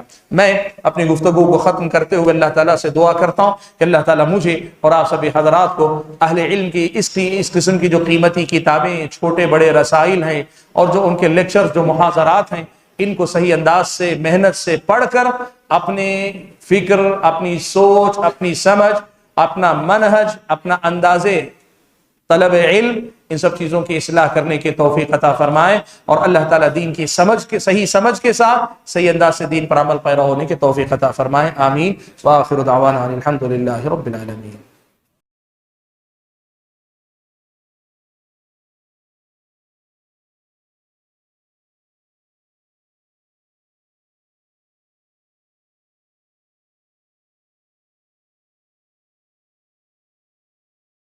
شیخ فیض اللہ رئیس ہیں، میں نے طلب بھی نہیں کی، وہ آگے بڑھ کے دے رہے ہیں، اب وہ جب دینا چاہتے ہیں تو ہم کیوں نہیں لیں گے، تو 10 منٹ لیتے ہیں۔ دیکھیے ایک مسئلہ میں آپ کو بتاتا ہوں، یہ جو مسئلہ ہے مفکرین کا جو مسئلہ ہے نا، اس مسئلے کو آپ کو میں ایک اور مسئلے سے جوڑ کے دکھاتا ہوں جہاں آپ کو سمجھ میں آئے گا کہ علماء کے منہج میں اور مفکرین کے منہج میں کہاں فرق ہے۔ ایک مسئلہ ہے، بڑا اہم مسئلہ ہے، اور قدیم زمانے سے یہ مسئلہ جو ہے چلا آیا ہے۔ ایک چیز ہے الحسن والقبح عقلیان ام شرعیان، الحسن والقبح عقلیان ام شرعیان۔ ہم اس کو اردو زبان میں کہتے ہیں حسن اور قبح ذاتی ہے کہ شرعی ہے۔ کیا مطلب ہے اس کا؟ میں اس کو مثال کے ذریعے سمجھا۔ زنا برا ہے، زنا بری چیز ہے نا، زنا بری چیز ہے نا۔ کیوں بری ہے؟ وہ چیز بری کیوں ہے؟ زنا برا کیوں؟ کیا فی نفسی نہیں، کیا زنا فی نفسی ہی بری چیز ہے، یا شریعت اسلامیہ نے اسے حرام قرار دیا اس لیے بری ہے؟ جواب بعد میں، پہلے آپ سوال سمجھیے۔ اگر ہم یہ کہہ رہے ہیں کہ زنا فی نفسی ہی برا ہے تو ہم نے کہا اس کا قبح یا اس کی قباحت ذاتی ہے یا عقلی ہے، یعنی فی نفسی وہ چیز جو ہے بری ہے۔ اور اگر ہم یہ کہتے ہیں کہ زنا برا اس لیے کہ اسلام نے اسے حرام قرار دیا ہے تو پھر اس کی قباحت شرعی ہوتی ہے، اس کی قباحت شرعی ہوتی ہے۔ یہ مسئلہ قدیم کتابوں کے اندر جو ہے بڑا تفصیلی، بڑی بحث اس کے اندر ہوئی ہے، فرقوں کے درمیان اس میں اختلاف ہوا کہ حسن اور قبح کسی چیز کا۔ اب مثال کے طور پر میں آپ کو بتاؤں، توحید جو ہے اچھی چیز ہے، اچھی چیز ہے کہ نہیں؟ اچھی چیز ہے نا۔ توحید کیا اس لیے اچھی ہے کہ فی نفسی ہی اچھی چیز ہے کہ موحد ہونا، یعنی اللہ تعالیٰ کا اکیلا ہونا، یہ انسانی عقل اس کا تقاضا کرتی، دنیا میں کوئی توحید کو غلط نہیں کہہ سکتا۔ فی نفسی یہ چیز اچھی ہے اس لیے وہ اچھی ہے، یا پھر یہ کہ اللہ نے توحید کا حکم دیا اس وجہ سے وہ اچھی ہے؟ سمجھ میں آ رہی نا بات؟ اس مسئلے کو کہتے ہیں الحسن والقبح عقلیان ام شرعیان۔ حسن و قبح ذاتی ہے یا شرعی ہے؟ اس مسئلے میں آپ کو ایک مسئلہ بتانا چاہوں گا کہ اس مسئلے میں 3 بنیادی قول ہیں۔ پہلا قول ہے کہ حسن و قبح جو ہے وہ ذاتی ہے، حسن اور قبح ذاتی ہے، چیز فی نفسی ہی اچھی ہے، چیز فی نفسی ہی بری ہے۔ یعنی زنا حرام کیوں، زنا برا، زنا جو ہے غلط کیوں؟ اس لیے کہ وہ بری چیز ہے، فی نفسی بری چیز ہے۔ سود غلط کیوں؟ اس لیے کہ فی نفسی اس میں نقصان ہے۔ اور اس کے مقابلے میں توحید کیوں ہے؟ اس لیے کہ فی نفسی وہ اچھی چیز ہے، سچ بولنا فی نفسی اچھی چیز ہے۔ ایک طبقہ یہ کہتا ہے کہ حسن و قبح ذاتی ہے، اور جب یہ حسن و قبح ذاتی مانتا ہے نا، پھر اس پر ایک نتیجہ مرتب ہوتا ہے، اور وہ بہت اہم ہے۔ وہ نتیجہ کیا ہے؟ اس کے قائلین معتزلہ تھے، معتزلہ اس کے قائل کہتے تھے حسن و قبح ذاتی ہے، اور اس کے ساتھ فلاسفہ کا بھی ایک طبقہ اسی کا قائل، وہ کہتے کیا تھے؟ حسن و قبح ذاتی ہے، اور اس کی بنیاد پہ کہتے تھے اللہ تعالیٰ کی شریعت نہ بھی آئے، اللہ تعالیٰ کی طرف سے حکم نہ بھی آئے، اللہ نے جو عقل ہم کو دی ہے نا، یہ عقل کافی ہے کسی چیز کے صحیح اور غلط کو پہچاننے کے لیے، اور ایک انسان پہ حجت قائم بھی عقل کی بنیاد پر ہو جاتی ہے۔ اس لیے کہ ہر چیز کا حسن اور قبح ذاتی ہے۔ اس لیے کیا کہتے ہیں؟ کہتے ہیں حسن اور قبح ذاتی ہے، اور حسن و قبح ذاتی ہونے کی وجہ سے شریعت کا حکم نہ بھی آئے، انسان پہ حجت قائم ہو جاتی ہے، اور انسان کی عقل اس کی رہنمائی کے لیے کافی ہے۔ جوش ملی آبادی کی طرف منسوب ایک شعر ہے، مجھے نہیں پتا انہی کا ہے کہ کسی اور کا، لیکن ایک شعر ہے، چاہے ان کا ہو کسی اور کا ہو، اس شاعر کا۔ وہ کہتا ہے ہمیں سے اہل نظر کو ثبوت حق کے لیے، ہمیں سے اہل نظر کو ثبوت حق کے لیے رسول نہ آتے تو ایک صبح کافی تھی۔ یعنی ہمیں اللہ نے جو بصیرت دی، جو اہل نظر بنایا ہے نا، ہم جیسے اہل نظر کو ثبوت حق کے لیے، یعنی اللہ تعالیٰ کی وحدانیت کو ثابت کرنے کے لیے رسول نہ بھی آتے تو یہ ایک صبح جو طلوع ہوتی نا، وہ صبح کے طلوع کا منظر اگر آدمی دیکھ لے تو وہ خود انسانی عقل کو سمجھاتی ہے کہ اس رب کا، اس کائنات کا مالک اور خالق اور معبود اکیلا ایک ہی رب ہے، یہ کافی ہے۔ یا الحسن والقبح ذاتی یا عقلی ماننے والے لوگوں کے وہ یہ مانتے ہیں کہ یہ کافی ہے۔ اس کے مقابلے میں دوسرا طبقہ، ان لوگوں نے ان کے رد عمل میں یہ رائے اپنائی، ان کے رد عمل میں یہ رائے اپنائی۔ وہ رائے کیا ہے معلوم آپ کو؟ وہ رائے یہ ہے کہ الحسن والقبح شرعیان، حسن اور قبح جو ہے شرعی ہے۔ کوئی بھی چیز اپنے آپ میں نہ بری ہے نہ اچھی ہے، کوئی بھی چیز اپنے آپ میں اچھی بھی نہیں بری بھی نہیں۔ اللہ اگر حلال کرتا ہے تو اچھی ہے، اور اللہ اگر حرام کرتا ہے تو وہ بری ہے۔ سمجھ میں آ رہی بات؟ اب ان کے پاس یہ ہے کہ پہلے آپ دیکھو اللہ نے حلال کیا تو وہ صحیح ہے، اور اللہ نے حرام قرار دیا تو وہ چیز بری ہے۔ یہ حسن و قبح کو شرعی مانتے، یہ رد عمل میں، ان کے معتزلہ کے رد عمل میں۔ اہل سنت والجماعت کا موقف اس میں کیا ہے؟ ان دونوں کے درمیان ہے اور بڑا معقول ہے۔ وہ کہتے ہیں کہ حسن اور قبح ذاتی ہیں، لیکن انسان پر حجت شریعت کی بنیاد پر ہی قائم ہو پائے گی۔ یعنی چیزوں کے اندر ذاتی طور پر خوبیاں بھی ہیں، چیزوں کے اندر قباحتیں بھی ہیں، لیکن کسی چیز کے صحیح یا غلط ہونے کے لیے ان کی یہ ذاتی خوبی یا خامی کافی نہیں، شریعت کی دلیل کے بنیاد پہ کسی کے صحیح اور غلط ہونے کا فیصلہ کیا جائے گا۔ سمجھ میں آ رہی بات؟ اسی بنیاد پر آپ دیکھیں، جب اہل علم اس مسئلے پہ گفتگو کرتے ہیں تو ایک مسئلہ بتاتے ہیں، کہتے ہیں اللہ نے جس چیز کو بھی حلال کیا ہے اس میں آپ کو خیر ہی خیر ملے گا، یا کم سے کم خیر اس میں راجع ہوگا، تبھی اللہ تعالیٰ نے اس کے کرنے کا حکم دیا، اسے اللہ نے حلال قرار دیا۔ اور اس کے مقابلے میں اللہ نے جس چیز کو بھی حرام قرار دیا ہے اس میں نقصان ہی نقصان ہوگا، یا اگر فائدہ بھی ہوگا تو نقصان زیادہ ہوگا، تبھی اللہ تعالیٰ نے اسے حرام قرار دیا ہے۔ یہ تینوں سمجھ میں آ گئی آپ کو؟ حسن و قبح ذاتی ماننے والوں کی رائے، حسن و قبح شرعی ماننے والوں کی رائے، اور اہل سنت کی رائے۔ مفکرین کا طبقہ جو چلتا ہے، مفکرین کا جو طبقہ ہے، وہ اصل میں حسن و قبح ذاتی ماننے والوں کا تسلسل ہے۔ اصل وہ معتزلہ کے طرز فکر کا ترجمان ہے۔ اسی لیے آپ دیکھیں گے جب آپ ان سے کسی مسئلے کے لیے پوچھیں گے، وہ قال اللہ قال الرسول سے بات نہ کبھی شروع کرے گا، نہ قال اللہ قال الرسول پہ بات کو لا کے ختم کرے گا، وہ ہمیشہ اسی پہ بات کرے گا۔ اس کی معقولیت یہ سمجھ میں آتی ہے، اس کا فائدہ یہ سمجھ میں آتا ہے، اس کا نقصان یہ سمجھ میں آتا ہے۔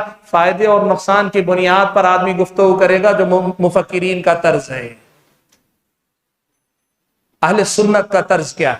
اہل سنت والجماعت میں نے جیسے بتایا آپ کو، وہ یہ ضرور مانتے ہیں کہ چیزوں کے اندر خوبی اور خامی دونوں ہو سکتی ہے، لیکن یہ بنیادی بات ہمیشہ مان کے چلتے ہیں کہ جائز اور ناجائز کا معیار ہمیشہ شریعت ہی ہوگی، کلام اللہ کلام رسول اللہ یہی بنیاد ہوگی۔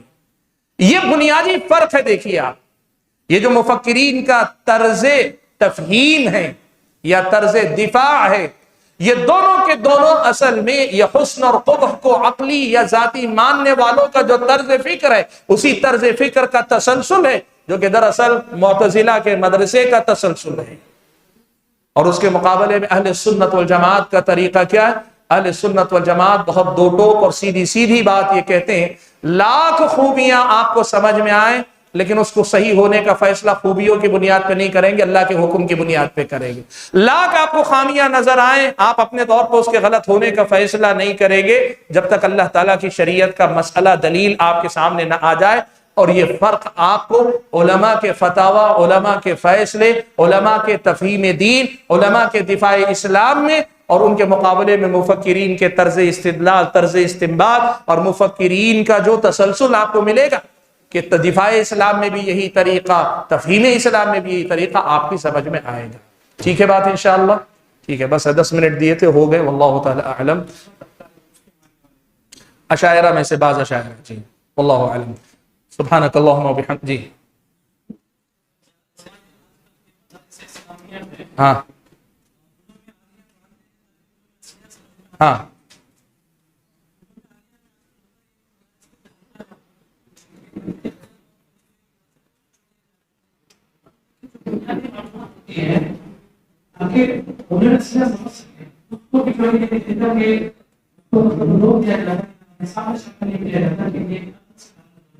نہیں، دیکھیے ایک سوال یہ کر رہے ہیں کہ مدارس اسلامیہ میں منطق یا اس علم کلام وغیرہ کے بہت سارے مباحث رکھے جاتے تھے، رکھے جاتے ہیں نصاب میں، تاکہ اس قسم کے جو جدید جو افکار و نظریات ہیں ان کو سمجھ کر اس کا رد بھی کیا جا سکے، اس لیے جو ہے یہ کتابیں رکھی جاتی ہے، لیکن عملاً جب پڑھانے کا وقت آتا ہے تو اساتذہ پڑھاتے نہیں ہیں۔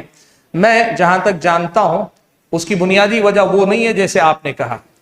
اس مسئلے کو احناف کے جو ادارے جو فی نفسی ماتوریدی ہیں یا اشعری ہیں، وہ لوگ اس مقصد سے پڑھاتے ہیں جو مقصد آپ نے کہا کہ اس طرز پر اسلام کا دفاع کیا جا سکے یا اس طرز پر اسلام کی تفہیم کا کام کیا جا سکے۔ سلفی مدارس میں منطق یا اس سے متعلق کتابوں کے پڑھانے کا مقصد ان کے طرز پر کام کرنا نہیں ہے، اس کے بجائے اس طرز پر لکھی گئی کتابیں یا خود اہل سنت کی کتابیں میں ان کتابوں میں اس طرز پر آنے والے جو مسائل ہیں ان کو سمجھا جا سکے۔ دونوں میں بڑا فرق ہے۔ آپ نے جو کہا کہ منطق کی یا پھر علم کلام کی یا ایسے ہی فلسفے کی بہت ساری بنیادیں مدارس کے نصاب میں رکھی جاتی لیکن پڑھائی نہیں جاتی، حالانکہ اس کے پیچھے مقصد یہ ہے کہ اس طرز پر بھی جدید زمانے کے حالات کو سمجھ کر اس انداز میں بھی دفاع اسلام کا کام ہو۔ واللہ اعلم، یہ جو ہے ان کا طریقہ نہیں، اہل سنت کے مدارس کا یہ طریقہ نہیں۔ یہ طریقہ اشاعرہ اور ماتوریدیہ کے جو مدارس جو ہندوستان میں احناف کے مدارس ان کا ہے۔ سلفی مدارس کا طرز یہ نہیں، سلفی مدارس کا مقصد یہ، اب شیخ الاسلام ابن تیمیہ کی وہ کتابیں آپ پڑھتے ہیں جس میں انہوں نے فلسفہ پہ رد کیا ہے، آپ ان اصطلاحات کو نہیں سمجھیں گے تو ابن تیمیہ کی عبارت نہیں سمجھ میں آئے گی، اسلام کا دفاع آپ کو سمجھ میں نہیں آئے گا۔ یہ مقصد ہے اصل میں، رہی بات ہے۔ رہی دوسری بات، صحیح جو مقصد ہے اس مقصد کے ساتھ بھی کتابیں کیوں نہیں پڑھائی جاتی ہیں، یہ جو ہے ہمارے اپنے مدارس کا جھول میں سے ایک ہے۔ صرف منطق اور فلسفے ہی میں نہیں، کئی ایسی یہ ہیں جن میں مثال کے طور پر مشکات کا نصاب بھی مکمل نہیں کرتے، بلوغ المرام کا بھی نصاب مکمل نہیں کرتے۔ یہ جھول ہے، اس جھول کا تدارک ہونا چاہیے، منطق اور فلسفے کے ان مقررات میں بھی ہونا چاہیے اور یہاں جو دوسرے مواد میں بھی ہوتا ہے، یہ بڑی کمی ہے، اس کو پورا کیا جانا چاہیے۔ واللہ عالم۔ جی وقت بہت ہو چکا ہے، امیر کی اجازت ہو تو میں بات کروں گا، یہ بیٹھے ہیں، اجازت ہے؟ ختم؟ آپ بولیں میں نہیں، میں تو آپ کی اجازت سے بات کر رہا ہوں۔ ٹھیک ہے، اجازت ہے۔ جی جیسا کہ آپ کے محاورے سے کے کئی غلط ہیں، غلط نظر آتے ہیں ان کے ذہن سے، تو غلط کے تعلیم بھی بات ہے تو ان کا ایک خیال ہے۔ دیکھیے میں نے بات ضمناً بات کی کہ بردرز کا جو ایک یہ چلا ہے ہمارے اپنے ملک کے اندر، یہ اصل میں اسی کا امتداد ہے، تسلسل ہے، جن میں جو ہے علم پر محنت نہیں ہوتی، علم کے بجائے عقل پر اعتماد کر کے زیادہ تر سوالات کے جوابات وغیرہ دیے جاتے ہیں۔ میں نے اشارہ کیا۔ اب وہ ضمناً ایک اور سوال مجھ سے کر رہے ہیں کہ اب فلاں صاحب علماء میں سے نہیں ہیں، ان کے دروس وغیرہ نہیں ہونے چاہیے، نہیں رکھے جانے چاہیے، یہ کہنے والے بھی علماء ہیں اور بسا اوقات ایسے لوگوں کا دفاع کرنے والے بھی علماء ہیں۔ ہم کیا کریں؟ ہمیشہ ایک بات یاد رکھیں اس سلسلے میں، یہ مسئلہ نہیں، کسی بھی مسئلے میں ایک ضابطہ ہوتا ہے، امت کے جو بڑے علماء ہوتے ہیں انہی کے ساتھ ہمیشہ آپ جڑیں گے، وہ صحیح فیصلہ کریں گے۔ امت کے جو بڑے علماء ہوتے ہیں، جو علم میں بڑے ہوں، عمر میں بڑے ہوں، دنیا کے تجربے میں بڑے ہوں، امت کے جو بڑے علماء ہوتے ہیں وہ اس کے ترجمان ہوتے ہیں۔ اب ان میں بھی اختلاف ہو جائے تو پھر آپ جیسے فقہی مسئلے میں دلیل دیکھتے ہیں، دونوں کی بات کی معقولیت دیکھیے کہ سلفی منہج کے اعتبار سے کس کی بات زیادہ صحیح ہے، آپ فیصلہ آسانی سے کر پائیں گے۔ واللہ اعلم۔ جی نادر جی، ہاں ٹھیک ہے شیخ، ایک منٹ، آپ آخری، آپ آخری، میں نہیں وقت مت بتائیے، آپ آخری۔ جی جی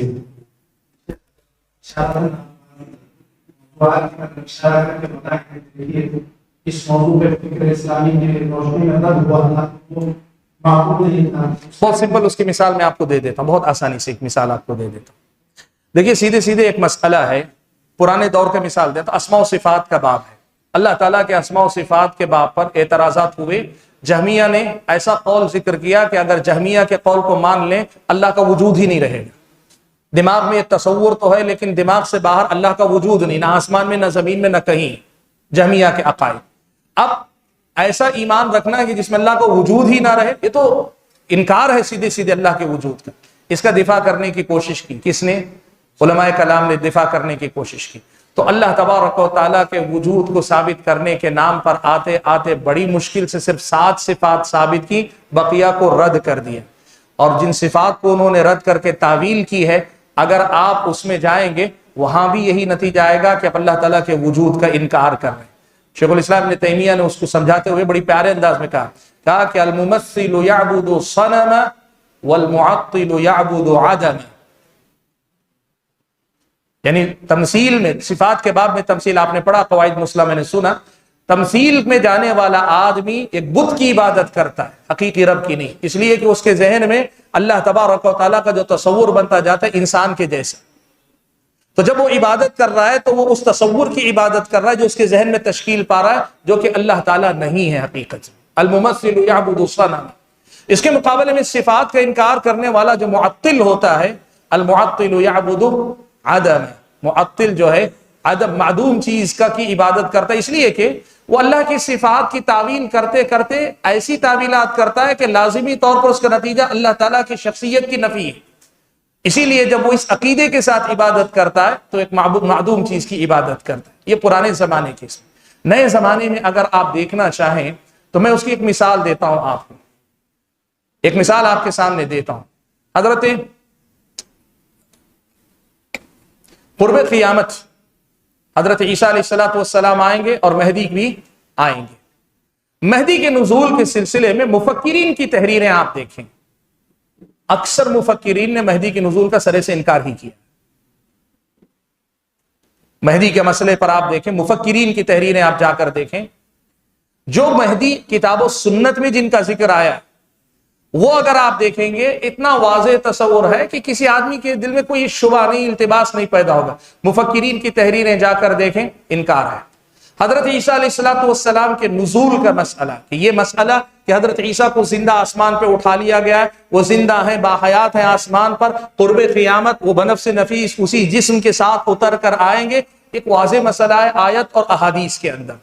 مفکرین کی تحریریں آپ دیکھیں، اکثر مفکرین نزول مسیح کے منکر نظر آئیں گے، اس کی تعویل کرنے والے آپ کو نظر آئیں گے۔ دسیوں مثالیں ہیں ایسی، دسیوں مثالیں ایسی ہیں کہ مفکرین نے جب علماء کے طرز کو چھوڑ کر اپنے طرز پر دفاع اسلام کی کوشش کی، اپنے طرز پر تفہیم اسلام کی کوشش کی، تو حفظ تشیع و غابت عنک اشیاء۔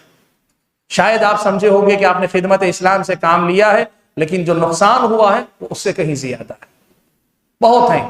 آپ دیکھتے جائیے، مودودی کی بات کریں، آپ جو ہے ڈاکٹر اسرار کی بات کریں یا اس قسم کے جتنے لوگ جو مفکرانہ طرز فکر لے کر وحید الدین خان صاحب کی بات کریں، جتنے مفکرانہ طرز پر کام کرنے والے، مفاہیم اسلام کی تفہیم اور تشریح میں بھی تقدیم و تاخیر، غلو، کمی، آگے پیچھے، اور وہیں دفاع اسلام کے نام پر بہت ساری چیزوں کا انکار، یہ آپ کو نظر آئے گا۔ واللہ تعالی عالم۔ میں شیخ کا شکریہ ادا کرتا ہوں کہ انہوں نے مجھے جو ہے مزید وقت دے دیا، تو میری ایک دن میں 2 محاضرے ہو گئے۔ جزاک اللہ خیر، شکریہ، جزاک اللہ۔